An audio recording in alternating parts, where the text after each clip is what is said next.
Hi, everybody. I am Mr. Steve, and this is week number 3 for History's Heroes. The first 2 weeks, we talked about Abby Burgess and John Darrah, and both of those were heroes in history that we don't hear a lot about. And what makes them also really neat is that they were teenagers. They were pretty young when they did what their heroic deeds were. Now, the person that we're going to talk about today was even younger than they are. His name is Bronco Charlie, and he was 11 years old. The story we're going to read is called Bronco Charlie and the Pony Express by Marlene Targ Brill. And we're going to learn a little bit about the Pony Express, and we're also going to do some activities regarding the Pony Express afterwards. But let's settle in and bring ourselves back to the year of 1860. Now, in 1860, it was before we were having something that you probably know that happened under Abraham Lincoln when he was president. It was a really big historical event, the Civil War, that started in 1861. We're going to go back to 1860 to learn a little bit about how Bronco Charlie got his name. And then in 1861, Bronco Charlie, his story starts.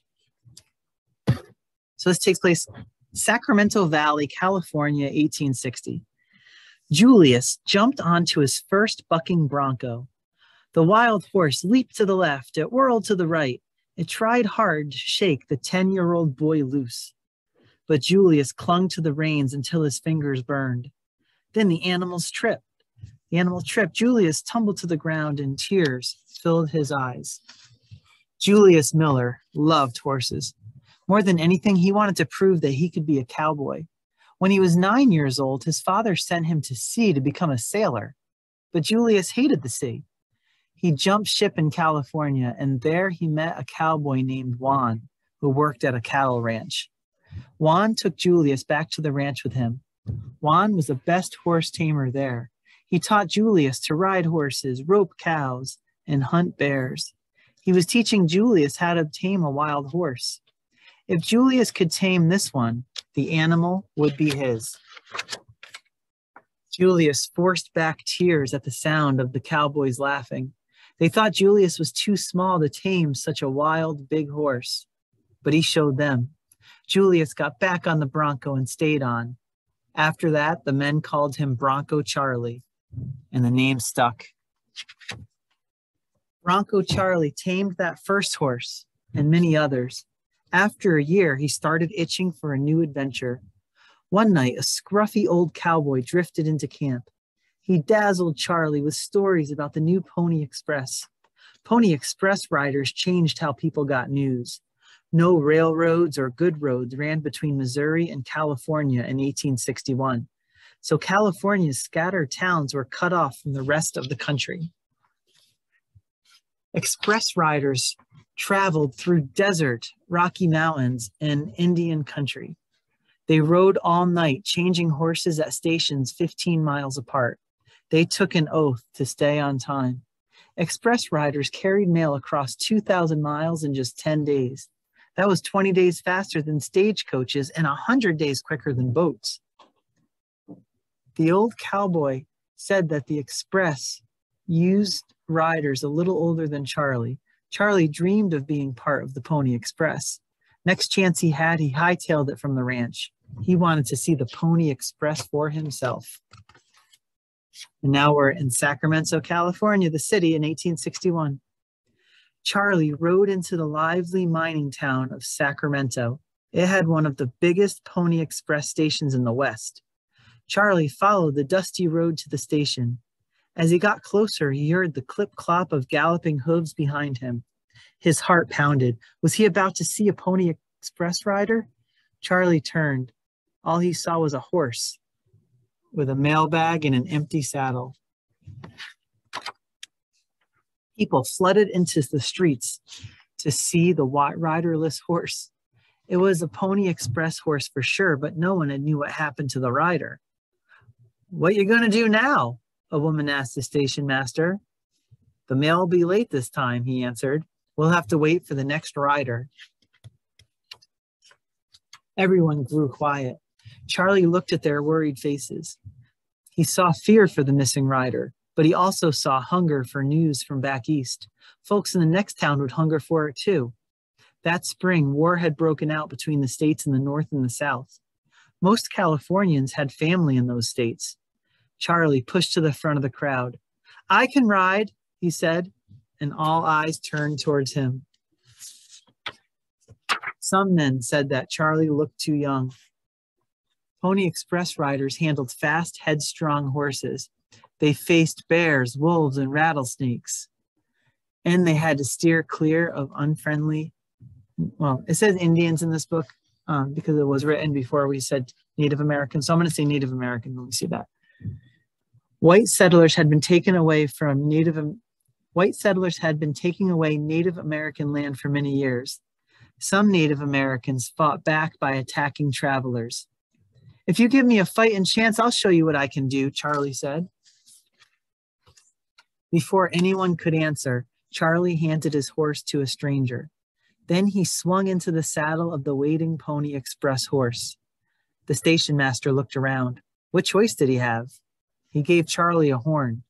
He said the next station was in Placerville, about 50 miles away. Charlie was to blow the horn when he neared the station. The sound would tell the men there to get a fresh horse ready for another rider. Then the station master shook Charlie's hand and slapped the horse's backside. Charlie was off. He followed a dirt road until he reached the mountains. Soon the town disappeared. A wide grin spread over Charlie's face.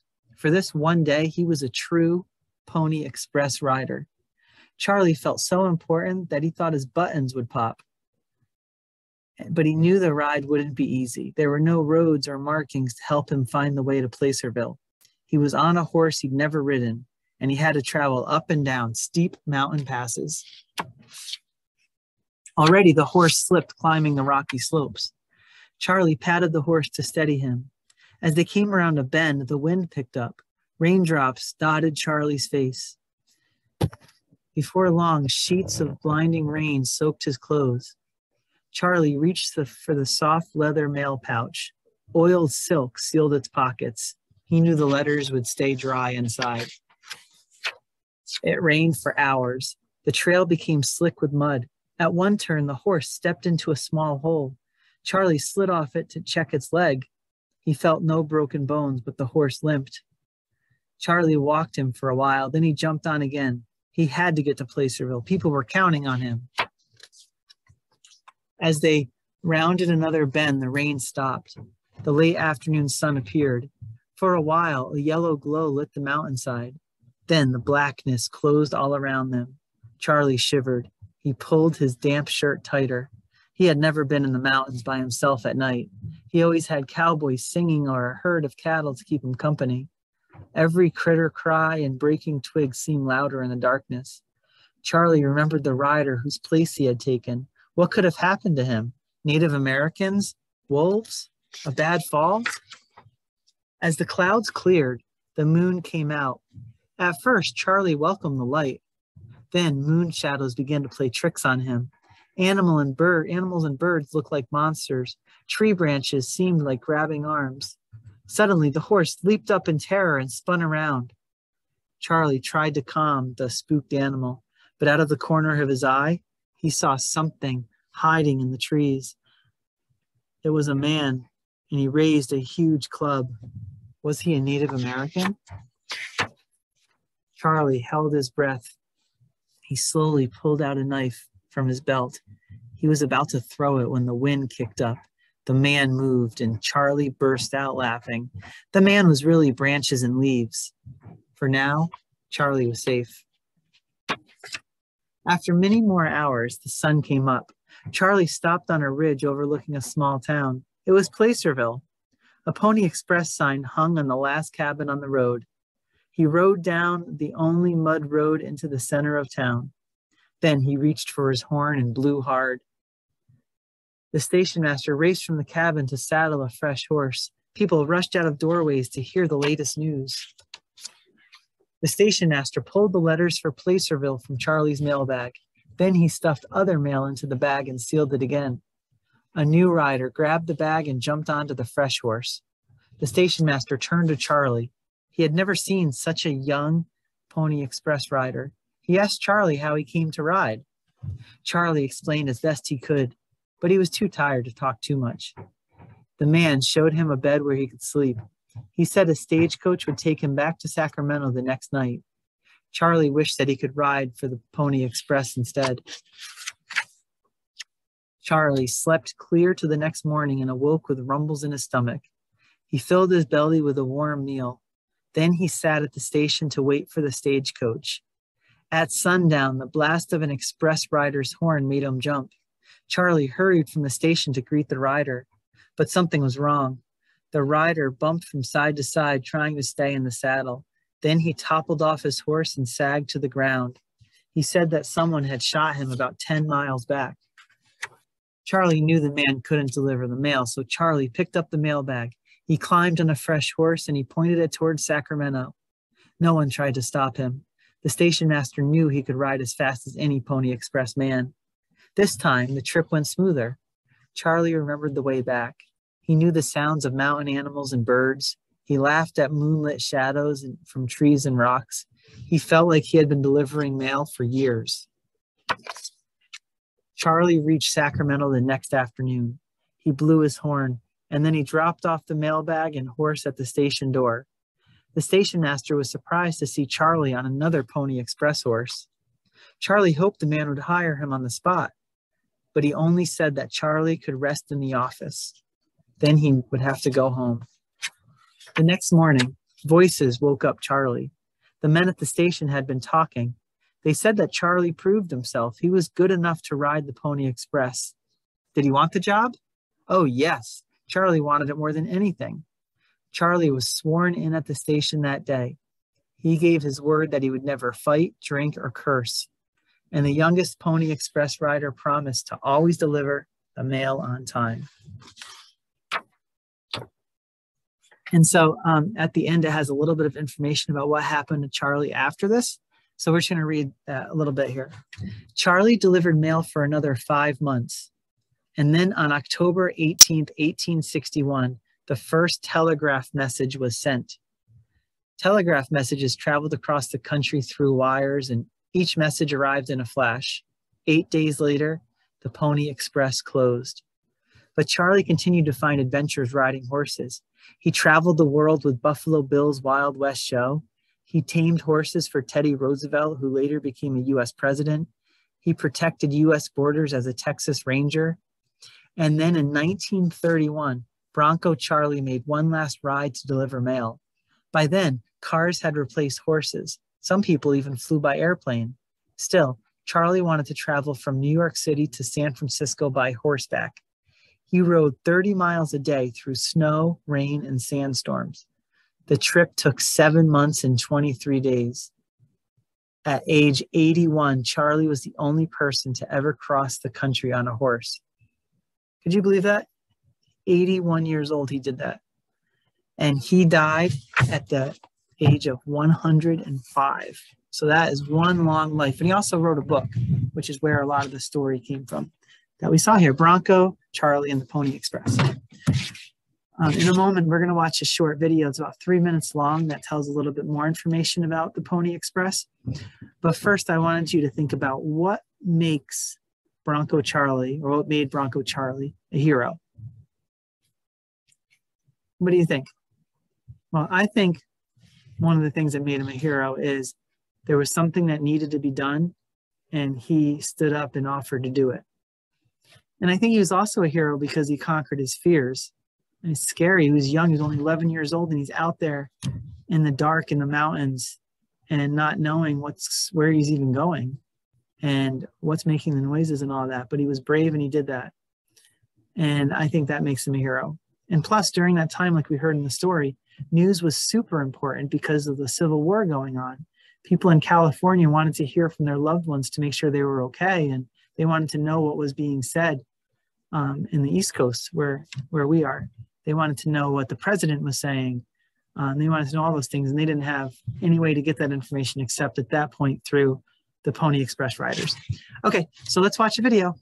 Remember when Lucky and the pals took over for a Mustang mailman who got a bucket stuck on his head? just became riders for the Mustang Mail. Oh, yeah! Oh! What? Who said that? It turns out Mustang Mail is based on something real, called the Pony Express. Let's jump in. This is Spirit Comes to Life. Mustang Mail never fails. Through any obstacle, check or trail. That's their official pledge. The Pony Express extended from Missouri to California along an almost 2,000-mile route. Brave riders could carry mail in half the time a stagecoach could, and sometimes even faster. In fact, the fastest Pony Express ride on record covered about 1,400 miles and took 7 days and 17 hours. It was to deliver the inaugural address of President Abraham Lincoln so that people on the West Coast could hear what he had to say from the East Coast. Riders typically rode for stretches of 75 to 100 miles at a time, but they'd change horses once every 10 miles to ensure each steed could go as fast as possible. To expedite switching from horse to horse, mail would be carried in a mochila. Once they reached their horse-changing station, a Pony Express rider would throw the mochila over the next horse to ride and hop on. The transfer took as little as 2 minutes. The Pony Express owned upwards of 400 horses for the task, and in all its history, it only ever lost one piece of mail. We can't lose that envelope. The entire future of Mustang Mail depends on it. Despite the name Pony Express, most of the steeds used were horses, California Mustangs, known for their sure-footedness. To go fast, riders wore tight-fitting clothes like jockeys and were typically 100 to 125 pounds. While the average age of a rider was around 20 years old, many were as young as 14. And the youngest rider on record was Bronco Charlie Mill, who was only 11 years old. That's just 1 year younger than Lucky. Although it shut down in 1861 after only 19 months in business, the Pony Express captured the hearts and minds of the public. Being a Mustang Mail rider has always been my dream. When the transcontinental telegraph came along, people could reach each other over the airwaves instantly, putting the Pony Express out of business. But thanks in part to Buffalo Bill, a famous vaudevillian act who featured Pony Express riders and stunts until nearly 1916, the Pony Express remained alive in people's imaginations. Its riders delivered 35,000 pieces of mail and rode over 500,000 miles across the country. And now the Pony Express lives on as a cherished piece of American history. Are you girls really Mustang Mail riders? Yes, ma'am, we are. Watch Spirit Riding Free on Netflix. Okay, so I thought it'd be kind of interesting for us to say the oath that the Pony Express riders had to say in order to become a Pony Express rider. So if you want to, I would suggest that you repeat after me. I do hereby swear before the great and living God that during my employment as a Pony Express rider, I will under no circumstances use profane language, drink intoxicating liquors, abuse my mount, quarrel or fight with any other riders,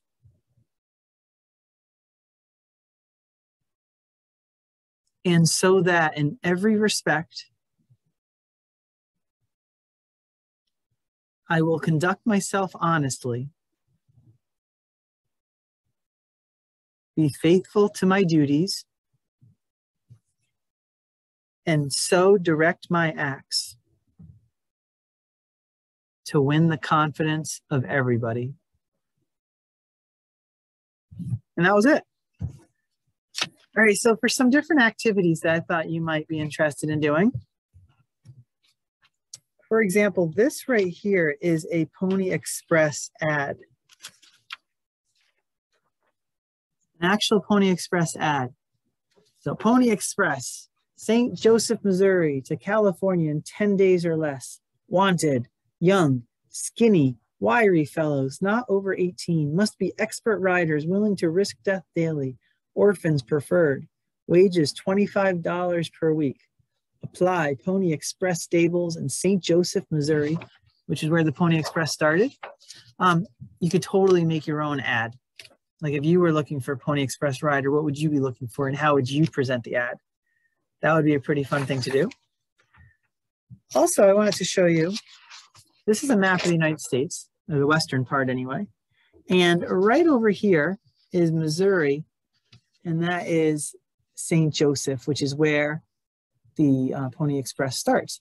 And you can see the Pony Express goes through Missouri, goes through Kansas, into Nebraska, and Colorado, and Wyoming, and Utah, and Nevada until it gets to California. So what you could do if you want to is you could get a map of the United States and color in all of the different states that the Pony Express went through. You could name the states. You could draw the Pony Express trail if you wanted to. On this particular paper here, has some different questions like what state is the farthest north on this map? And that would be Wyoming. Which one is the furthest west? That would be California. Which one is the furthest south? It's also California. And the furthest east is Missouri. Anyhow, those are a couple of activities. And this last activity I will link to so you could copy this if you wanted to. But the reason that the Pony Express went out of business was because of the telegraph. And the telegraph was invented by a man named Samuel Morse. And Samuel Morse is known for a language that he created called the Morse code. And Crayola has created this little puzzle sheet here.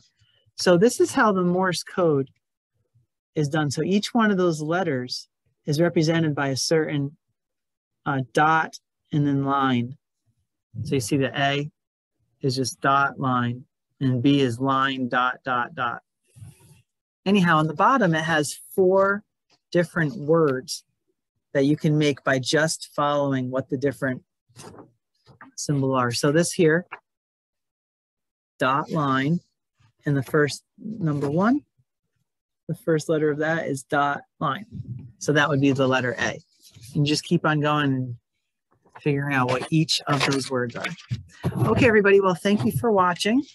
We will be back again in 2 weeks for another hero. Bye.